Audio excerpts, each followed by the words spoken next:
Nanako mo kung sino si Erica? Fernando Jose, hindi ko gusto mawala siya sa akin. Anong hindi mo ginusto? Kung hindi mo siya dinala, hindi siya mawawala. Wala magkaka-interest sa kanya. Fernando Jose, huwag kang magalit.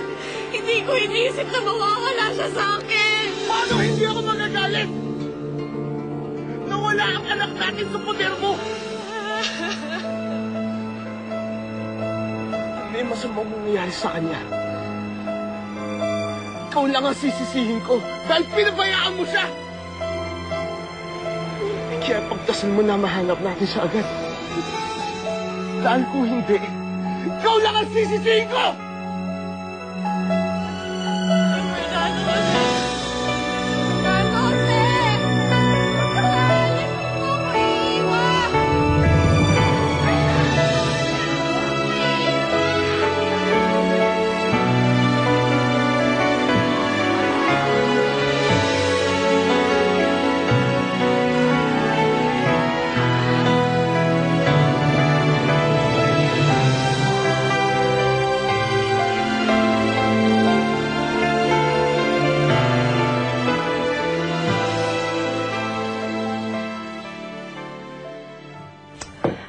Ayan si Flor, at yan ang regalo niya sa'yo.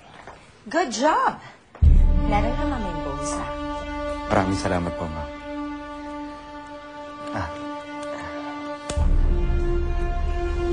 Ma'am Valeria, ang apo niyo. Ayaw mo siya dyan. Iwan mo siya dyan.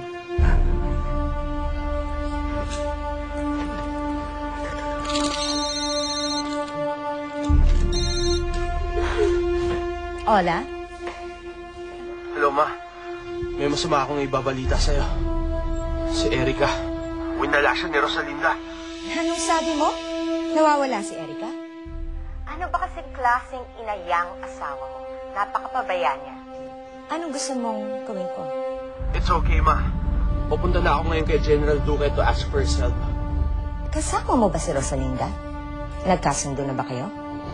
Babalikan ko lang siya pag mahanap niya anak ko. Sige. Kung mahahanap pa niya si Erica. Galit na galit siya sa akin, Nay. Ako ang sinisisi ni Fernando Jose sa pagkawala ng anak namin. Bihira naman, no? Bakit ikaw ang sisisihin niya? Kung hindi ka niya pinalayas, hindi sana nawala si Erica. Loko pala yung asawa mo eh. Nakita ko yun, upakan ko yun. Huwag na kayong magalit kay Fernando Jose, Beto. May katwiran naman siya. Ako kasama ni Erica pero hindi ko naprotektahan ang anak ko. Tahan na, Rosalinda. Kanina ka pa iyak na iyak. Halika na sa kwarto. Magpahinga ka muna. Tama si Soledad. Sige na, Rosalinda, pahinga ka muna. Ayoko, Tay. Hindi ko kayang magpahinga hanggat hindi ko nakikita si Erica. Kaya itutuloy kong paghahanap ko sa kanya. Hindi ako titigil hanggat hindi ko siya nakikita. Rosalinda! Rosalinda! Rosalinda!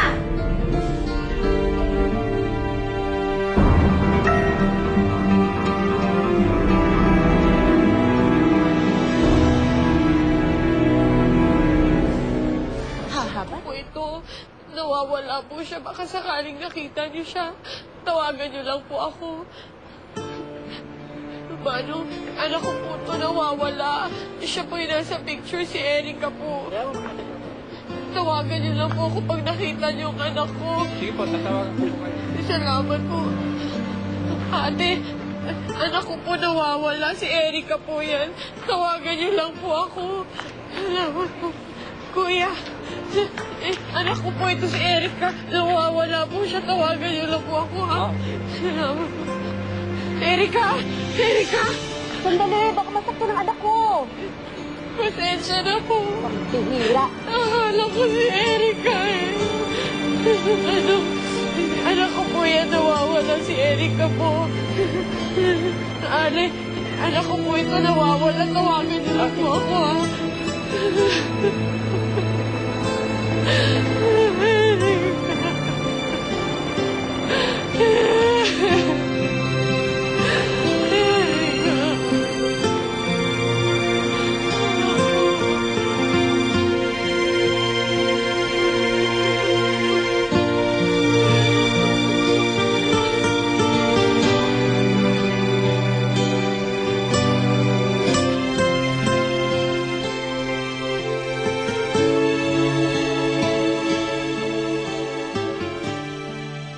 Suspecha ng mga polis, ma'am, baka kinidnap si Erica.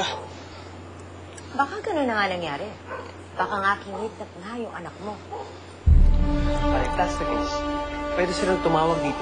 Humingi ng ransom. Kung pera lang ang kailangan nila, ibibigay ko sa kanila kahit magkano pa. Balik lang nila sa akin ang anak ko. Pero baka tama ka.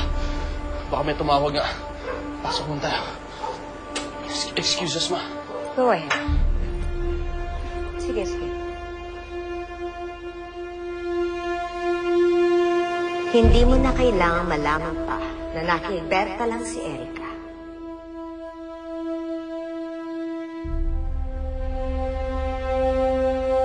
Ngayon, wala nang rason para magkabalikan pa kayong dalawa ni Rosalinda. Ate ko. Ano bang naging kasalanan ko para sa akin niyo ako ng ganito? Pagsubok na ako ba ito? Kung susubukan niyo ako, huwag naman ako sa pamamagitan ng anak ko. Hindi ko kaya wala si Eric.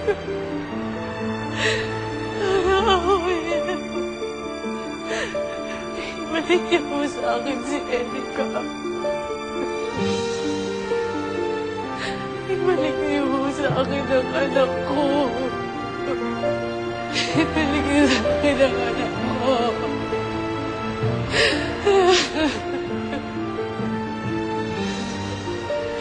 Parang away niyo na po.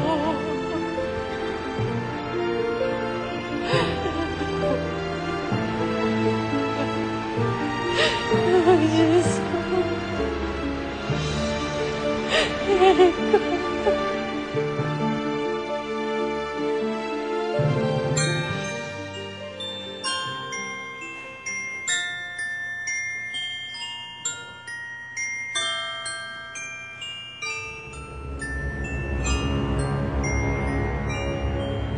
Hindi ka isang Altamirano. Isa kang Romero. Pareho lang kayo ni Rosalinda. Mukha ni Soledad ang nakikita ko sa inyo. Mga walang hiya kayo!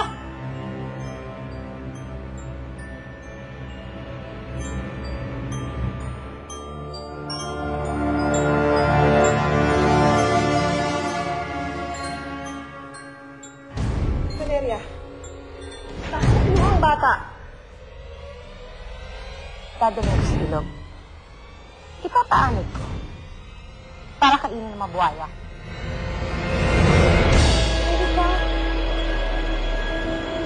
Anak, naghinip ka. Si Erica na eh. Iyak siya ng iyak. Tinatawag ako ng anak ko. Pero nung lumapit ako sa kanya, bigla siya kinain ng lupa. Ay, bakit ganun? Anong ibig sabihin ng panaginip ko? Anak, hindi ko alam.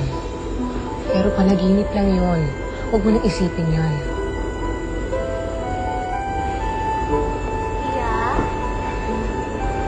Ate, merong pulis sa labas. Hinahanap ka. Anong kailangan sa akin ng polis? May balita na ba sila tungkol kay Erica, Tay? May nakita daw mga pulis na sanggol sa ilog. Itinapon daw ng isang babae kagabi. Kaya nandito yung mga pulis, gusto nilang malaman kung anak mo nga sa loob.